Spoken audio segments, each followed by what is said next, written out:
तो आज की इस क्लास में हम स्टार्ट करते हैं एल्कीन्स क्या हैं और उनकी मेथड्स ऑफ प्रिपरेशन और वो किस तरीके से रिएक्शन शो करती हैं। तो एक एक बातों को डिटेल में समझेंगे। तो सबसे पहले हमें ये बात समझ लेनी है, जो बेटा एल्कीन्स होती हैं, एल्कीन्स का मतलब क्या होता है, डबल बॉन्डेड सिस्टम्स। ठीक है, यानी कि कार्बन और कार्बन के बीच में डबल बॉन्ड प्रेजेंट होगा। एल्कीन्स के बारे में बेसिक बातें आपको ये पता होनी चाहिए। एल्कीन के आइसोमेरिज्म के बारे में जो हम पढ़ चुके हैं पहले ही। आइसोमर्स किस टाइप के शो कर सकते हैं, जैसे कि ये सिस और ट्रांस हो सकते हैं। इसके अलावा आपने ई और जेड नॉमेनक्लेचर जो है वो भी मैं आप लोगों को पढ़ा चुका हूँ। ठीक है, अभी फिलहाल हमें इतनी सी बात पता होनी चाहिए, जो एल्कीन्स होती हैं वो एल्केन्स के कंपैरिजन में क्या होती हैं, ज़्यादा रिएक्टिव होती हैं। जिसका एक रीज़न ये भी है, आप समझते हैं कि एल्कीन्स के एल्केन में क्या था, सारे सिंगल बॉन्ड थे। अब यहाँ पे कार्बन कार्बन के बीच में दो पी ऑर्बिटल से, आपने केमिकल बॉन्डिंग पढ़ी है जो मैंने आपको पढ़ाई है, तो यहाँ इस तरीके से ओवरलैपिंग होने की वजह से इलेक्ट्रॉन क्लाउड जो है वो इस तरीके से अवेलेबल है। तो अगर कोई भी इलेक्ट्रोफाइल है जिस पर पॉजिटिव चार्ज है तो ये उसको अट्रैक्ट कर सकती है। तो दिस इज द रीज़न जो एल्कीन है वो मोर रिएक्टिव होगी किसी कंपैरिजन में, एल्कीन्स के कंपैरिजन में। अब किस टाइप की रिएक्शंस एल्कीन शो करती होगी, वहां तक पहुंचने से पहले हम स्टार्ट करते हैं कि एल्कीन्स को हम किस तरीके से प्रिपेयर कर सकते हैं। तो चलिए सबसे पहला मेथड ऑफ प्रिपरेशन की तरफ को चलते हैं। सबसे पहले आप प्रिपेयर कर रहे हैं एल्काइन से, लिख लीजिए अपनी कॉपी में फ्रॉम एल्काइंस। तो आप ये बात अच्छे से जानते हैं बेटा, एल्काइन का मतलब हो गया है सी ट्रिपल बॉन्ड सी से। इधर कोई एक ग्रुप है R1, इधर कोई दूसरा ग्रुप मान लीजिए R2। तो आप ये बात तो समझ ही गए होंगे कि अगर आप एल्काइन से एल्कीन बनाना चाहते हैं तो आपको क्या करना पड़ेगा, इस पर दो H का एडिशन, यानी H2 का क्या करना होगा, एडिशन, तभी ऐसे पॉसिबल हो पाएगा कि ये आ गया है R2, यहाँ पर एक H और यहाँ पर दूसरा H प्रेजेंट हो सकता है। क्लियर है? तो यानी आपको रिडक्शन करना है एल्काइन का। और जैसे कि आप समझ रहे हैं ये दोनों H मैंने अपोजिट बनाए हैं, दोनों एक साइड भी हो सकते थे। यानी एल्काइन से जब आप एल्कीन बनाते हैं तो आप दो टाइप की एल्कीन की फॉर्मेशन कर सकते हैं। कौन कौन सी, सिस एल्कीन भी बनाई जा सकती है और ट्रांस एल्कीन भी बनाई जा सकती है। तो हमें यही समझना है कि सिस एल्कीन बनानी हो तो हम क्या करेंगे, क्योंकि क्वेश्चंस जब लिखे होंगे तो साफ साफ लिखा होगा, अगर प्रोडक्ट सिस बना हुआ है या फिर पूछेंगे इसमें हम एक्स चीज ऐड कर देंगे एल्काइन में तो कौन सी वाली एल्कीन बनेगी। तो हमें यह भी पता होना चाहिए कि हम सिस किस तरीके से प्रोड्यूस कर सकते हैं और ट्रांस किस तरीके से प्रोड्यूस कर सकते हैं। तो देखिए अगर हम बात करते हैं सबसे पहले कि हमें सिस एल्कीन का प्रोडक्शन करना है, प्रोडक्शन ऑफ सिस एल्कीन, तो आपको क्या यूज करना है। देखिए अगर इधर है R1 एल्काइन आपके पास R2, और आपको कभी भी कोई लिख के दे दे H2 और लिंडलार्स कैटालिस्ट L है, तो क्वेश्चन जब एग्जाम में आएंगे तो ये वाली चीजें लिखी मिली हैं, इनको आपको फोकस करना है। अगर लिंडलार कैटलिस्ट लिखा हुआ है तो आप याद रखना जो एल्कीन मिलेगी कैसी मिलेगी, सिस मिलेगी। इसका मतलब जो एडिशन हुआ है वो सिन एडिशन हुआ है, एक साइड से एडिशन हुआ होगा। लिंडलार कैटलिस्ट क्या होता है तो आप ध्यान से समझिए, उसके पूरे कंपोजिशन को वो नहीं भी लिख के दे सकते हैं। कई बार होता यह है जो कैल्शियम कार्बोनेट है, कैल्शियम कार्बोनेट, या इसकी जगह वो बेरियम सल्फेट BaSO4 भी दे सकते हैं। मैं अभी आपको दोनों चीज़ बता दूंगा क्या लिखा मिलेगा। इसकी सरफेस पे पैलेडियम डिपॉजिटेड होता है, पैलेडियम, ठीक है। इसमें हम ऐड करते हैं लेड एसिटेट, लेड एसिटेट, और इसकी कुछ पोजीशंस को पॉइजन करने के लिए, पॉइजन समझते हैं आप क्या होता है, एक मेटल की बहुत सारी एक्टिव साइट्स होती हैं, ठीक है। अगर उसकी कुछ मेटल को थोड़ा सा डीएक्टिवेट करना हो, डीएक्टिवेट क्यों कर रहे हैं, एक तरीके से आप समझिए लिंडलार कैटलिस्ट जो है एक तरीके का डीएक्टिवेटेड मेटल है। क्यों? अगर मैंने सिर्फ और सिर्फ H2 और PD यूज कर दिया, क्या PD, तो एल्काइन से बनेगा एल्कीन और एल्कीन का रिडक्शन होकर क्या बन जाएगा, एल्केन। लेकिन हम चाहते हैं एल्काइन से एल्कीन पर आके बात रुक जाए, तो हमें जो ये प्रोसेस है, हमें ऐसा कैटलिस्ट यूज करना है जो फर्दर एल्कीन को एल्कीन में ना जाने दे। तो मेटल थोड़ा सा हमें कैसा लेना है, डीएक्टिवेटेड लेना होगा, यानी जो फर्दर रिडक्शन को फेवर नहीं करता हो। तो जो वो है क्विनोलिन। क्विनोलिन आपको बिल्कुल इनकी कंपोजिशन में नहीं जाना है, आपको बस ये बात ध्यान रखनी है, अगर लिंडलार कैटलिस्ट मेंशन कर दिया तो आप सिस एल्कीन बनाएंगे, या फिर एरो पे इस तरीके से लिखा होगा H2PD CaCO3, या फिर ऐसा लिखा होगा इसकी जगह H2PD BaSO4, ये चीजें लिखी हुई मिलेंगी। तो आपको इन पे ध्यान रखना है कि अगर ये लिखे हुए हैं तो आप सिस एल्कीन का फॉर्मेशन करेंगे, कोई आपसे मैकेनिज्म नहीं पूछेगा। तो आप जानते हैं सिस एल्कीन का बनने का मतलब क्या है, R1C, दोनों R ग्रुप जो है वो एक तरफ और दोनों हाइड्रोजन इस तरीके से आ जाएंगे। क्लियर हो गई? तो आप एल्काइन का रिडक्शन कर सकते हैं, रिडक्शन करके एल्कीन मिलेगी। सिस चाहिए तो हाइड्रोजन के साथ आपको लिंडलार कैटलिस्ट का इस्तेमाल करना होगा, जो कि पेपर्स में लिखा होगा H2PD, या तो कैल्शियम कार्बोनेट या फिर बेरियम सल्फेट। यहाँ पे कैल्शियम कार्बोनेट बेरियम सल्फेट का यूज किया जाएगा, ये जरूर मेंशन होंगे। अगर ये मेंशन नहीं है तो आप एल्कीन को फर्दर रिड्यूस कर देंगे, किसमें, एल्केन में रिड्यूस कर देंगे। क्लियर हो गई ये बात? अच्छा, अगर आप H2PD BaSO4 यूज करते हैं तो इस रिडक्शन का एक स्पेशल नाम है, इसका नाम है रोज़नमुंड रिडक्शन। ठीक है, एक एक चीज को अपनी कॉपी में मेंशन करते हुए चलिए। H2PD BaSO4 लिखा होता है तो इसको रोज़नमुंड रिडक्शन भी कहा जाता है। क्लियर है? दोनों में ही सिस एल्कीन का फॉर्मेशन हो रहा है। बात करते हैं कि सर अगर हमें ट्रांस एल्कीन बनानी हो, ट्रांस एल्कीन, आप ये बात बिल्कुल मत समझिए कि सर हमें क्या सारी चीज़ें, क्या मैं एक एक का मैकेनिज्म बना के दिखाऊं। भाई आप अच्छे से समझ सकते हैं, जब सिस एल्कीन की बात चल रही है, जब मेटल के सरफेस पे आप जानते हैं H ऐसे जुड़ जाएंगे, तो जब एल्काइन आएगा, ट्रिपल बॉन्ड एल्काइन इस तरीके से, तो एक ही साइड से तो दोनों हाइड्रोजन जुड़ेंगे इस पे। ठीक है, तो इसलिए आप ध्यान रखते हैं कि पिछले वाले केस में क्या हुआ था, सिन एडिशन, जिसकी वजह से सिस एल्कीन मिली थी। दूसरा और बहुत इंपॉर्टेंट है, ट्रांस एल्कीन बनाना है, यानी कि आपके पास है R1C ट्रिपल बॉन्ड CR2, और इस बार आप कुछ ऐसी चीज ऐड करें जिससे आपका फाइनल प्रोडक्ट जो है कुछ इस तरीके से बन के आए, CR2H एंड H। तो H2 जब आप ऐड करेंगे तो आपको क्या चीज ऐड करनी है, तो ये बात ध्यान रखेंगे, आपको ऐड करना है सोडियम इन लिक्विड एमोनिया। याद कीजिए, मैंने मेन ग्रुप में पढ़ाया भी है कि जब हम सोडियम मेटल को लिक्विड एमोनिया में ऐड करते हैं तो एमोनिएटेड इलेक्ट्रॉन प्रोड्यूस होते हैं। मैंने मेन ग्रुप में पढ़ाया है, वहां आप जाके देख भी सकते हैं। तो इलेक्ट्रॉन प्रोडक्ट प्रोड्यूस हो जाते हैं तो वो इसका रिडक्शन करते हैं। ठीक है, अब कैसे हो रहा होगा रिडक्शन, तो देखिए, जब सोडियम इलेक्ट्रॉन लूज करेगा, Na जो है वो जाएगा खुद किसमें, Na+ में, और एक इलेक्ट्रॉन लूज करेगा।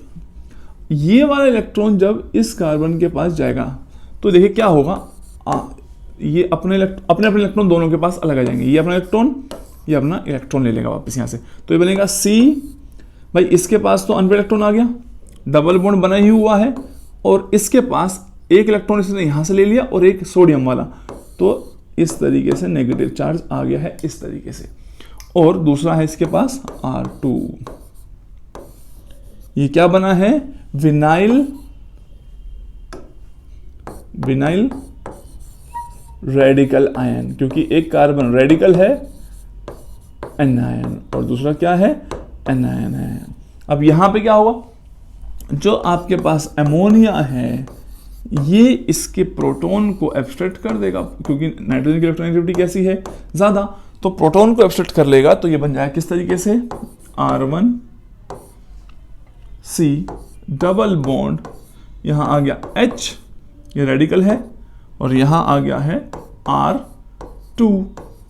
ठीक है, तो अब ध्यान से समझिए, जब ये रेडिकल विनाइल रेडिकल बनता है तो ये ट्रांसपोजिशन को फेवर करता है, दो एल्काइल ग्रुप एक दूसरे से दूर हो जाएंगे और ये अनपेड इलेक्ट्रॉन है तो रिपल्शन मिनिमम रहती है। इसीलिए दूसरी टाइम पे जब सोडियम आएगा, भाई प्रोसेस तो वही होगा, सोडियम एक इलेक्ट्रॉन इसको फिर से देगा तो इस पे कैसे चार्ज आ जाएगा, नेगेटिव, और ये फिर से H को एब्स्ट्रैक्ट कर लेगा अमोनिया के, तो यहाँ पे भी क्या आ जाएगा, H जुड़ जाएगा। तो कैसा बना है, ट्रांस बना है। तो मैकेनिज्म कोई आपसे पूछने वाला तो नहीं है, सिर्फ आपकी नॉलेज के लिए मैंने आपको समझाया है।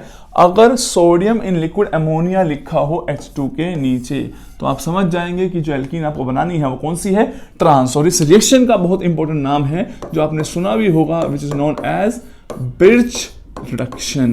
तो बिर्च रिडक्शन से कौन सी एल्कीन मिलती है, आंसर इज ट्रांस एल्कीन मिलती है। तो देखिए आपको एग्जाम के लिए क्या याद रख के जाना है, आपको एग्जाम के लिए बस दो बातें ध्यान रखनी है कि अगर कभी भी आपको एल्काइन गिवन है,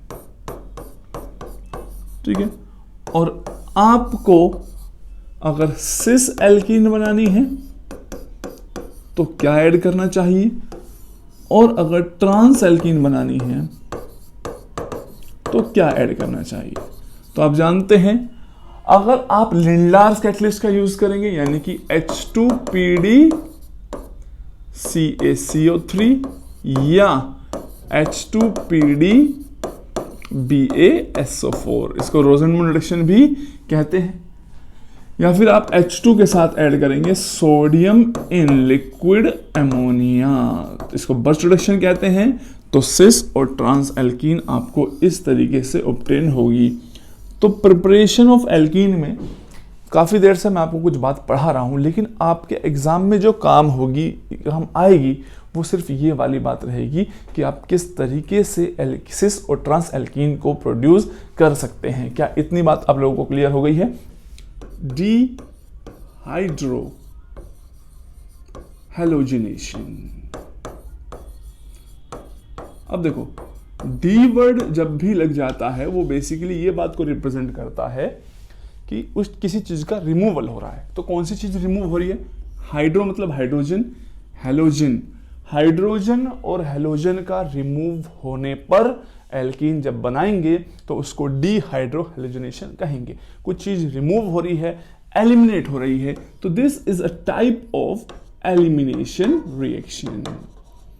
elimination, her elimination reaction, substitution, type of mechanism, SN1, SN2, E1, E2, ये सारी चीजें आपको पढ़ने को मिलेंगी। लेकिन ये सारी चीज़ आपको कहाँ पढ़ने को मिलेंगी? ये हमारा जो next chapter halogenation haloalkanes and haloarenes में, वहाँ मैकेनिज्म डिटेल में डील करने को मिलेगा। मैं यहाँ सिर्फ उतनी बातें करूँगा जितनी वो चीज़ें अगर हमारे किसी क्वेश्चन में आती हैं तो हमें कैसे उसको यूज़ करना है। तो देखिए क्या चीज़ गिवन होगी, तो आप समझिए आपको गिवन होगा एक इस तरीके से हेलोजन जुड़ा होगा एक कार्बन पे, अल्फा कार्बन है जिसपे हेलोजन जुड़ा हुआ है, तो दूसरा वाला कौन सा हो गया है? बीटा कार्बन, और उसके पास हाइड्रोजन प्रेजेंट अगर होगा। तो देखिए मैंने एक बात को बहुत ध्यान से समझिए, बनाते वक्त मैं अल्काइल हैलाइड जब हम बनाते हैं तो हेलोजन इधर भी बना सकता था। तो जो एक एक चीज मैं कर रहा हूं उसको आपको नोट डाउन करना है कि मैंने हेलोजन और हाइड्रोजन एक दूसरे की कौन सी पोजीशन पे बनाए हैं? एंटी पोजीशन पे बनाए हैं। तो इस रिएक्शन को होने के लिए ये दोनों एक दूसरे के एंटी होने जरूरी है। ये वाली चीज इसलिए बता रहा हूं क्योंकि जब हम स्टीरियोकेमिस्ट्री से रिलेटेड क्वेश्चंस करेंगे तो इसका यूज होगा। क्यों होने जरूरी है? तो वो चीजें हम लोग पढ़ेंगे कब? नेक्स्ट चैप्टर में। अब देखिए होना क्या है इसमें, हाइड्रोजन और हेलोजन का रिमूवल हो जाएगा। तो यानी अगर आप लोगों को कभी भी अल्काइल हैलाइड गिवन हो, ठीक है, और उसमें से हेलोजन और हाइड्रोजन दोनों रिमूव हो जाएं, तो जो फाइनल प्रोडक्ट आपको मिलता है वो क्या होगा? एल्कीन, कुछ इस तरीके से। और आप ये बात समझ भी पा रहे हैं कि अगर ये हाइड्रोजन यहां से चला जाए और ये हेलोजन चला जाए तो यहाँ डबल बॉन्ड कैरेक्टर जनरेट हो जाएंगे इनके बीच में, ये दो सिग्मा बॉन्ड टूट जाएंगे और इनके बीच में एक पाई बॉन्ड बनता हुआ नजर आएगा। तो अल्काइल हैलाइड से आप नोट डाउन करेंगे हम एल्कीन भी बना सकते हैं और उस रिएक्शन को डिहाइड्रो हैलोजिनेशन कहेंगे।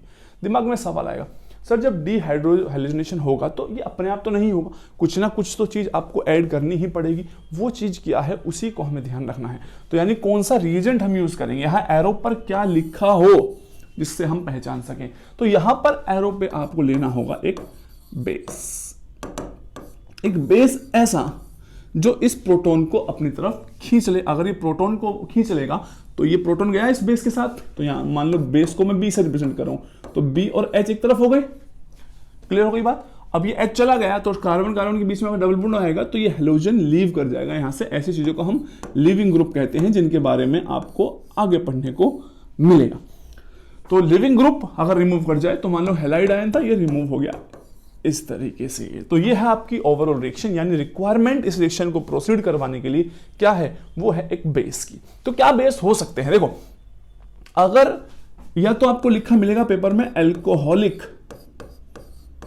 KOH, alcoholic KOH।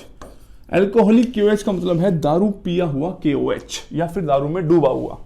इथेनॉल के अंदर अगर आप KOH को डिसॉल्व कर देंगे, यानी कि एक तरीके से जनरल तरीके से या तो ये भी लिखा मिल सकता है कि आपको ROH यानी अल्कोहल और KOH दे दिया। इससे क्या होगा, देखो अल्कोहल और जब किसी बेस से रिएक्शन करेंगे तो अल्कोहल का हाइड्रोजन एसिडिक होता है, GOC आपने पढ़ाई है, और बेस के OH के साथ लटके ये तो वाटर बना लेगा। तो एक्चुअली में आपको मिलेगा क्या, मिलेगा RO नेगेटिव और K प्लस, यही मिलेगा। तो ये जो स्पीसीज है आपके पास, ये एक बेस की तरह एक्ट करेगी। तो ये मीनिंग होता है अल्कोहलिक KOH का। तो ये बेस प्रोटॉन को क्या कर लेगा, एब्स्ट्रैक्ट कर लेगा। तो यही चीज देने के डिफरेंट डिफरेंट तरीके हो सकते हैं। या फिर अल्कोहलिक KOH से स्ट्रॉन्गर बेस हम यूज कर सकते हैं, वो है NaNH2 एंड लिक्विड अमोनिया। तो आप जानते हैं यहां पे जो बेस को एब्स्ट्रैक्ट करेगी, H प्लस को एब्स्ट्रैक्ट करेगी, वो स्पीसीज कौन सी है, NH2 नेगेटिव है। ठीक है, ऐसे ही आपको कोई भी स्पीसीज गिवन हो सकती है, मान लो टर्शियरी ब्यूटोक्साइड, इस तरीके से O नेगेटिव K प्लस और अल्कोहल। तो यानी एरो पर आपको कोई ऐसी चीज दिखेगी, इसी के सिमिलर कोई चीज आपको गिवन होगी, आपको इनमें से पहचान लेना है। यानी आपको जिन पर नजर रखनी है वो ये, क्या अल्काइल हैलाइड है, क्या बेस उस पर यूज कर रहे हो तो प्रोटॉन को एब्स्ट्रैक्ट करेगा, और फिर एल्कीन बनने के चांसेस हैं। एक एक केस को जितना डिटेल में हमें पढ़ना है वो हमारा रिएक्शन मैकेनिज्म वाला पार्ट होता है।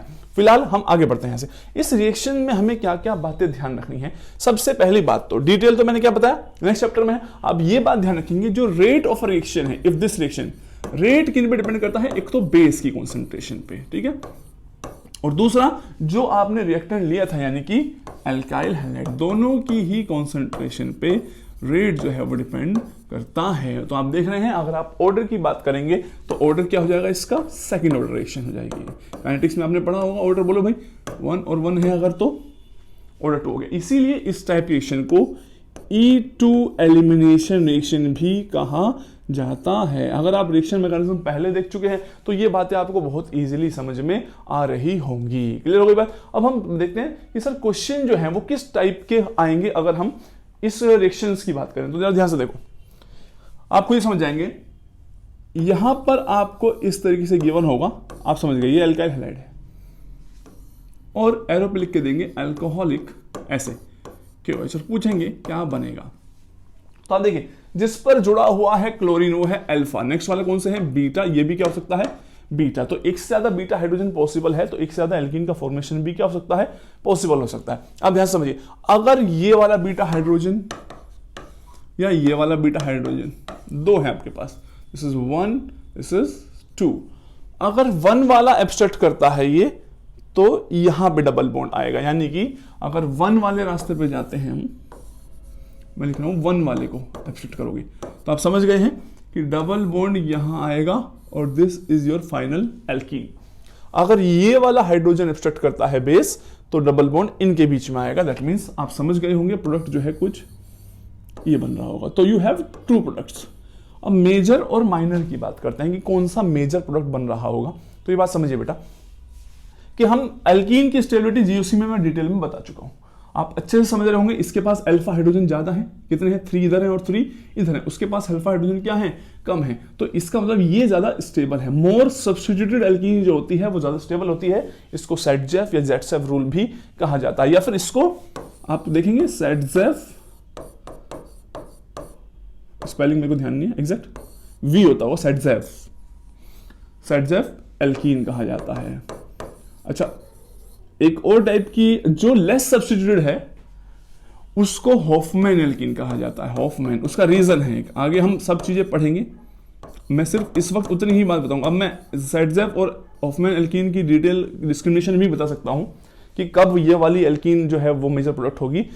फिलहाल आप ये बात समझेंगे, जब डीहाइड्रोहाइड्रोजनेशन कर रहे हैं आप, तो आप एल्कीन की स्टेबिलिटी देखिए, एल्कीन की अपनी स्टेबिलिटी देखी तो आपने देखा कि सर मोर सब्स्टिट्यूटेड एल्कीन बन रही होगी, वही क्या होगा आपका मेजर प्रोडक्ट होगा। पहले हम इसको अपने टच में लेके आएंगे, इसके जैसे ही देखें पेपर में इनको अप्लाई कर दें, ठीक है। तो चलिए मैं नेक्स्ट क्वेश्चन दे रहा हूं आप लोगों को। मान लीजिए आपके पास इस तरीके से साइक्लोपेंटेन, दूसरा साइक्लोपेंटेन और यहां पे जुड़ा हुआ है Br, और पेपर में क्वेश्चन आ गया, उन्होंने आपको कहा कि अल्कोहलिक KOH हम ऐड कर रहे हैं, तो आप एल्कीन बनाइए। आप कहां पर एल्कीन बनाना प्रेफर करेंगे और उसके बेसिस पे आप अपने आंसर कर सकते हैं, ठीक है। तो आप जानते हैं कि भाई सर एक तो ये वाला, इसको हमेशा एंटी बनाने की कोशिश कीजिए, ये वाला हाइड्रोजन है, ये वाला हाइड्रोजन है। अगर हाइड्रोजन नंबर 1 हटेगा और 2 हटेगा तो मेजर प्रोडक्ट कौन सा बनेगा, तो आप समझ रहे हैं कि हाइड्रोजन नंबर 1 हटने पे जो एल्कीन है इस तरीके से बनेगी, यहां पर, यही बात है। और अगर हाइड्रोजन नंबर 2 हटता है तो एल्कीन आप समझ रहे हैं कौन सी बनेगी। बहुत इजी चीजें हैं, बस ये है कि आप इन रिएजेंट्स को यूज टू हो जाए इनके। यहां पर आप बताइए कौन सी एल्कीन है जिसके पास ज्यादा अल्फा हाइड्रोजन है, तो मोर सब्स्टिट्यूटेड एल्कीन उसी को कहा जाता है। तो आप देखिए जिसमें डबल बॉन्ड जो है यहां पे आ गया है, कहां पे, बीच में, इसके पास अल्फा हाइड्रोजन ज्यादा है। और सब्स्टिट्यूशन भी क्या है, सब्स्टिट्यूशन में देखो इधर ग्रुप जुड़ा हुआ है 1 2 3 4, चारों साइड ग्रुप जुड़ा हुआ है ना, इसके साथ इसके पास 1 2 और 3 साइड जुड़ा हुआ है, तो इसलिए मैं उसको कह रहा हूं कि मोर सब्स्टिट्यूटेड। वैसे आप एल्कीन की स्टेबिलिटी जीओसी में मैंने डिटेल में पढ़ाई है, आपको वो बातें आती हैं, तो यहां मुझे बताने की कोई जरूरत नहीं है। तो इस टाइप के आपके एग्जाम में क्वेश्चंस हो सकते हैं, या फिर स्टीरियोकेमिस्ट्री इन्वॉल्व करते हुए बहुत मजेदार सवाल बन सकते हैं। जैसे कि मान लीजिए मैं आपसे कह रहा हूं इधर है CH3, ठीक है, और इधर भी क्या है CH3, यहां हाइड्रोजन जुड़ा हुआ है। फिशर प्रोजेक्शन आप लोगों को मैंने पढ़ाई है। मान लो यहां पे कोई भी ग्रुप जुड़ा हुआ है, फिनाइल ग्रुप जुड़ा हुआ है, PH, फिनाइल मतलब बेंजीन रिंग, समझ रहे हो। और ऐसे ही दूसरी साइड भी क्या है, इधर मान लेते हैं H है, इधर भी क्या है, फिनाइल है। तो इसमें डीहाइड्रोहाइड्रोजन होने के लिए एक जगह हेलोजन होना तो जरूरी है। मान लो दिस इज योर Cl या हेलोजन है। और अगर मैं आपसे पूछता हूं कि इसमें, अब ये मजेदार सवाल है, अल्कोहलिक KOH आप ऐड करते हैं तो जो मेजर प्रोडक्ट होगा, क्वेश्चन मेरा आपसे ये है, मेजर प्रोडक्ट जो है वो क्या बनेगा, वो सिस एल्कीन बनेगी और ट्रांस एल्कीन बनेगी, दोनों में से क्या होगा। तो यही क्वेश्चन बच्चे टफ मान लेते हैं। देखो इसमें सारी चीजें इन्वॉल्व होगी, इसमें आपको सारी बातें ध्यान रखनी है। फिशर की सारी आइडिया होना चाहिए, स्ट्रक्चर किस तरीके से होता है, एंटी एलिमिनेशन होना है, ये बातें पता होनी चाहिए। तो सबसे पहली बात, अगर मैं आप लोगों से कहूं कि आप फिशर से न्यूमैन को बनाइए, तो आप कैसे बनाएंगे। न्यूमैन बनाना सिखाया था मैंने आपको, ये वाला है पीछे वाला कार्बन और ये वाला है आगे वाला कार्बन। इस कार्बन नंबर लेट सपोज ये वाला है और पीछे वाला जो है उसको हमने यहाँ ऐसे रिप्रेजेंट किया। तो आप देखिए इस पे 3 ग्रुप जुड़े हुए हैं, इधर Cl, इधर PH और नीचे CH3, ठीक है। अब पीछे वाले को आप देखिए, राइट साइड में PH, लेफ्ट में H, राइट साइड में PH, लेफ्ट में H, और नीचे जो आ जाएगा वो कौन सा होगा, CH3। ये सब स्टीरियोकेमिस्ट्री में मैं आपको ऑलरेडी पढ़ा चुका हूं, इसीलिए वो स्टीरियोकेमिस्ट्री पढ़ाई जाती है। अब आप जानते हैं कि आपको ये रहा आपका हेलोजन। फिशर तो हमेशा किसका बनता है, एक्लिप्स कॉन्फर्मेशन का बनता है। तो आपको ये बात समझनी है कि हाइड्रोजन जो एलिमिनेट करना है वो कौन सा करना है, आपको एंटी करना है, लेकिन हाइड्रोजन तो इसके यहीं पे है। तो आप जानते हैं रूम टेम्परेचर पर रोटेशन हो रही होगी, तो आपको क्या करना है, इस हाइड्रोजन को एंटी लेके आना है Cl के। तो यानी पहले वाले कार्बन पे तीनों चीजों को यहीं रहने देना, Cl, PH और CH3। जो पीछे वाला कार्बन है इस हाइड्रोजन को 180 पे ले आओ इधर, तो 180 पे रोटेट होकर हाइड्रोजन आ गया इधर, तो ये PH अपने 180 पे आ जाएगा इधर, यानी कि एक PH आ गया यहाँ पे, और ये CH3 जो पीछे था रोटेट होकर आ जाएगा ऊपर की तरफ, यानी इस तरीके से CH3। अब आप लोग क्या करेंगे, इस हाइड्रोजन को और इस क्लोरीन को दोनों का अगर एलिमिनेशन होता है तो आप जानते हैं इन आगे वाले कार्बन और पीछे वाले के बीच में क्या आ जाएगा, डबल बॉन्ड आ जाएगा। डबल बॉन्ड आ गया। अब जरा आप ध्यान से समझिए कि अब उससे एल्कीन आप कैसे बनाएंगे, जरा ध्यान से देखिए।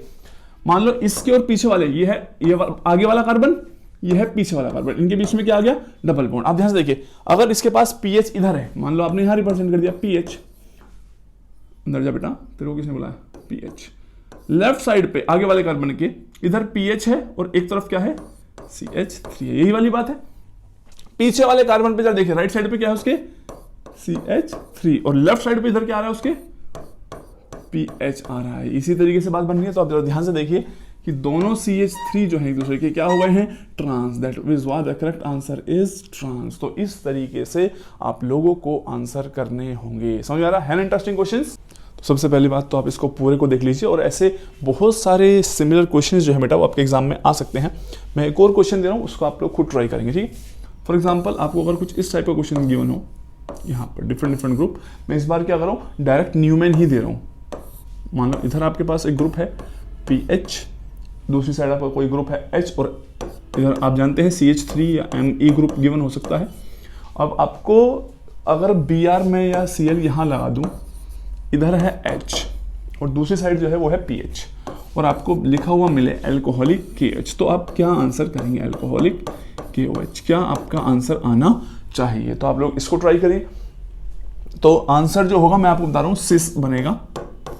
कैसे बनेगा आप लोग ट्राई कीजिए, ठीक है। मैं इसका आंसर नहीं डिस्कस कर रहा हूँ, तो थिंक अबाउट इट कि किस तरीके से इसका आंसर आना चाहिए, ठीक है। इसके अलावा हम नेक्स्ट क्वेश्चन की तरफ आगे बढ़ते हैं। देखो न्यूमन भी गिवन हो सकता है, ऐसे ही आपसे E और Z भी पूछ सकता है। मान लो आप लोगों को ऐसे क्वेश्चन गिवन होगा, जरूरी थोड़ा ये सिस और ट्रांस बने, ग्रुप सारे डिफरेंट भी हो सकते हैं। मान लो आपको कुछ इस तरीके से दिया हो कि यहाँ पे है एक्लिप्स कर देते हैं इसको, को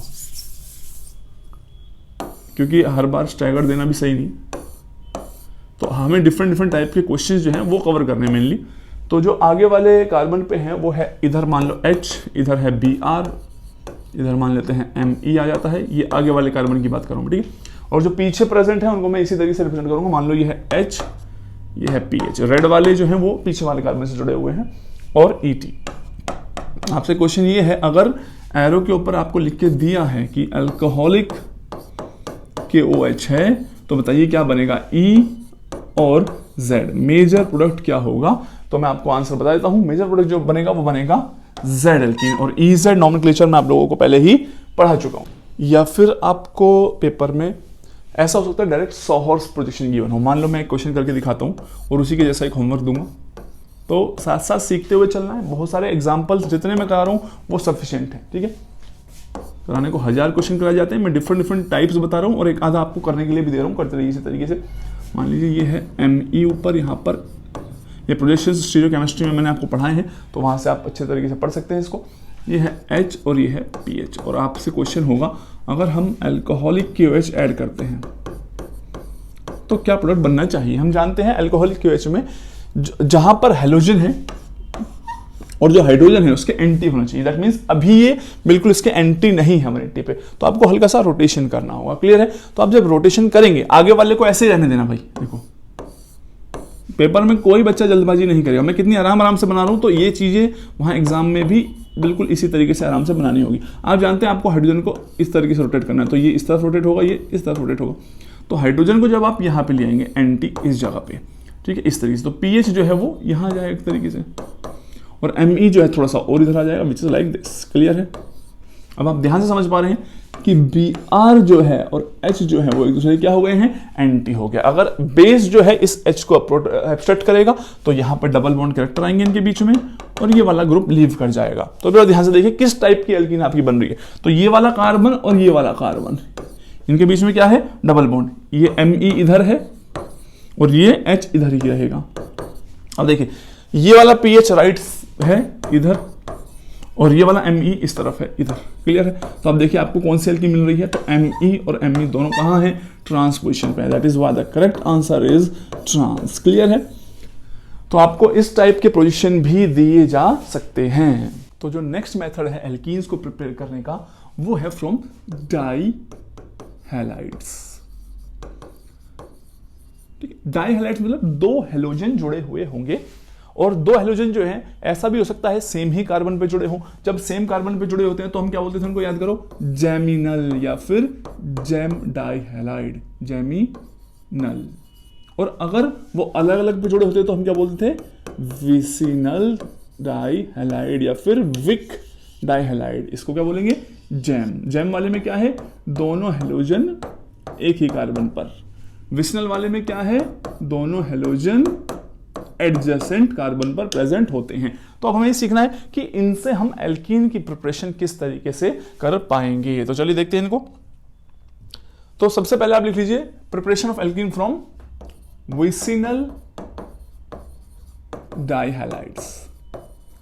विसिनल डाइहैलाइड्स से हम अब प्रिपरेशन कर रहे हैं किसकी, एल्कीन की। तो मान लीजिए आपके पास इधर है CH3 CH3 इस तरीके से आपके पास हाइड्रोजन है इन यहां जुड़े हुए और 2 हैलोजन भी जुड़े हुए हैं और एरो पर लिखा होगा अल्कोहलिक KOH। तो आप जानते हैं, देखिए आप अब धीरे धीरे आपकी दोस्ती इनसे होने लगी है। आप समझ रहे हैं यहाँ पे सर जो बेस है वो RO नेगेटिव बेस जनरेट होगा जो हाइड्रोजन को एब्स्ट्रैक्ट करेगा। यहाँ पे बिल्कुल मैंने सिमेट्रिकल बनाया तो आप समझ रहे होंगे दोनों ही हाइड्रोजन जो है वो क्या है, वो इक्वली एसिडिक है। लेकिन ऐसा हो सकता है एग्जाम में दोनों इक्वली एसिडिक ना हो। तो आप लोग बिल्कुल केमिस्ट्री की सीक्वेंस में चलेंगे, जब भी कोई चीज पढ़ रहे हैं तो जबरदस्ती नहीं HX हटा दिया एल्कीन बना दी, ये काम नहीं करना है। अगर जितनी इंफॉर्मेशन मैं दे रहा हूं कि इनको धीरे धीरे पहचानो, काम कैसे हो, कौन एसिडिक है कौन बेसिक है, यही गलती एग्जामिनर आप लोगों से करवाना चाहता है। तो देखिए क्या होगा, ये अगर मान लो फिलहाल तो दोनों इक्वली एसिडिक है, ये किसी भी एक प्रोटॉन को अगर एब्स्ट्रैक्ट कर लेता है तो यहां पर डबल बॉन्ड कैरेक्टर आ जाएंगे और एक जो है ग्रुप लीव करके चला जाएगा यहां से। तो आपको क्या मिलेगा, CH3C, इसके पास एक H और है, मान लीजिए CH है इधर, डबल बॉन्ड CH3H, कुछ भी ऐसा मैंने बना दिया है, ठीक है। तो ये आपको मिल गई है क्या, एल्कीन। अगर वेट हमने क्या कर दिया है, किसी एक के पास अगर ये X चला गया, इसके पास हाइड्रोजन गया, इसके पास हेलोजन है, यहाँ पे इसको हम डिलीट कर देते हैं, यहाँ पे कोई भी हेलोजन प्रेजेंट होगा। अब देखिए तो इसी रीजेंट को आपको ये पहचाना है, एल्काइल हैलाइड प्रेजेंट था तब भी एल्कीन बन रही थी। अगर दोनों विसिनल डाइहैलाइड्स हैं तो भी एल्कीन बन सकती है। लेकिन अगर आप चाहें फर्दर, जो एग्जाम में जनरली यूज होता है कि फर्दर इस हाइड्रोजन को भी एक्सट्रैक्ट करें, तो आप अल्कोहलिक KOH, देखो हीट तो लिखा ही होगा, ठीक है, क्योंकि heat high temperature elimination reactions favour होती हैं, ये आप सब पढ़ेंगे नेक्स्ट चैप्टर में। अगर आप चाहते हैं सर ये वाला हाइड्रोजन भी हट जाए और ये वाला हाइड्रोजन चला जाए तो ट्रिपल बॉन्ड एल्काइन भी बनाया जा सकता है। तो बिल्कुल पॉसिबल है यहां तक पहुंचना, C ट्रिपल बॉन्ड CH3। लेकिन अगर आप ये सोचेंगे कि आप अल्कोहलिक KOH ही यहां लिख देंगे काम बन जाएगा, तो यही केमिस्ट्री की बस नॉलेज है। अल्कोहलिक KH इस हाइड्रोजन को कभी भी एब्स्ट्रैक्ट नहीं कर सकता है, हमें इससे भी स्ट्रॉन्गर बेस चाहिए होगा। इसीलिए आप देखेंगे यहां पे NaNH2 अमोनिया इस तरीके से लिखा मिलेगा। तो याद रखना कि कभी जैसे डबल बॉन्डेड कार्बन वाले प्रोटॉन को एब्स्ट्रैक्ट करना हो या बेंजीन पर जुड़े हुए प्रोटॉन को एब्स्ट्रैक्ट करना हो, ठीक है, तो ऐसी या ट्रिपल बॉन्ड पे जुड़े हुए प्रोटॉन को एब्स्ट्रैक्ट करना हो, याद करो हमने कितनी रिएक्शन पढ़ी है कि C ट्रिपल टर्मिनल एल्काइन सभी पढ़ेंगे, इनको भी एब्स्ट्रैक्ट करना हो तो अल्कोहलिक KOH इतना स्ट्रॉन्गर बेस नहीं है। तो हमें ये चीज गिवन होगी और हो सकता है हीट भी लिखा हो, तो हो सकता है पेपर में ऐसे लिखा हो ये अल्कोहलिक KOH प्रोडक्ट बनेगा A में हमने ये ऐड कर दिया तो बनेगा B, A और B को पहचानिए। तो इस टाइप के क्वेश्चंस भी हो सकते हैं, क्लियर है। तो बस आप धीरे धीरे इन रीजेंट्स को जो है उनको पहचानते जाओ, सारे क्वेश्चन अपने आप हो जाएंगे। अब है सर अगर हम जेम डाइहैलाइड से प्रिपेयर करना चाहते हैं, जेम डाइहैलाइड का मतलब मान लो CH3 CX CH, इस बार इधर फिनाइल ग्रुप लगा देते हैं मान लो, और मैं आपसे कहूं कि यहां से एल्कीन प्रोड्यूस करनी है, तो पहले स्टेप में आपको अल्कोहलिक KOH ऐड करना होगा। अल्कोहलिक KOH हाइड्रोजन को एब्स्ट्रैक्ट कर सकता है, ठीक है, और साथ में क्या लिखा होगा वहां पे हीट। तो आप समझ गए हैं कि एक H और एक X हट जाएगा, क्लियर है। अगर मैं इस पे फिर लिख दूं 1 और नीचे लिख दूं इस तरीके से कि NaNH2 अमोनिया हीट, तो क्या बनेगा, तो आप समझ रहे हैं कि जब डबल बॉन्ड बन जाएगा तो ये वाले हाइड्रोजन को हटाने के लिए ही हम NaNH2 का यूज कर रहे होंगे स्ट्रॉन्गर बेस का, तो ट्रिपल बॉन्ड भी बन सकता है इसी तरीके से। तो आपने देख लिया रिएजेंट दोनों के लिए ही सेम है, इधर pH है। तो किस तरीके से आप जेमिनल और विसिनल डाइहैलाइड जो है उनसे आप लोग एल्कीन का फॉर्मेशन कर सकते हैं, साथ ही साथ आप एल्काइन का फॉर्मेशन भी कर पा रहे हैं। चलिए अब मैं आपको एक क्वेश्चन दे रहा हूं, ठीक है। तो एग्जाम के जो क्वेश्चन होंगे वो कोई भी पार्ट जो मैंने कहीं भी पढ़ाया है वो उनको मिक्स करके पूछ सकते हैं। फॉर एग्जांपल मैं आपसे इस तरीके से क्वेश्चन पूछता हूं, मान लो मेरे पास है CH3 C और एक और कार्बन वाली चीज सिमेट्रिकल ले लेता हूं मैं, मान लो फिलहाल तो H यहाँ पे Cl और Cl, ठीक है। इसमें मैं आपसे कहता हूं अगर हमने पेपर में ऐसे लिखा मिल गया कि अल्कोहलिक KOH हीट करने पर प्रोडक्ट बन रहा है ए। क्लियर है? इस ए में NaNH2 हीट अमोनिया। ठीक है, तो अब मिलेगा आपको मान लो बी, और इस बी में H2PD BaSO4 बना डाल दिया तो क्या मिलेगा, और Na लिक्विड अमोनिया, तो आपको मिलता है इधर C और इधर मिलता है D। तो आपको सारे के सारे पहचानने हैं क्या बनते होंगे। ठीक है, ट्राई कीजिए पहले वीडियो को पॉज करके। अब आप देखिए, अगर आप अल्कोहलिक QH को ऐड करते हैं तो आप जानते हैं एक H और एक Cl जो है वो एलिमिनेट हो जाएगा। तो आप क्या एक्सपेक्ट कर रहे होंगे, ए क्या होगा आपका, नजर आ रहा है, मैं इधर देता हूं CH3C, अभी एक H है, डबल बॉन्ड C, एक Cl है और CH2, this is your A। Clear हो गया? आपने NaNH2 हीट कर दिया। आप जानते हैं कि इस प्रोटॉन को एक्सेप्ट करने के लिए स्ट्रॉन्गर बेस यूज किया हुआ है, तो आप यहां पहुंच जाएंगे CH3C triple bond C CH3, ये आ गया है आपका B।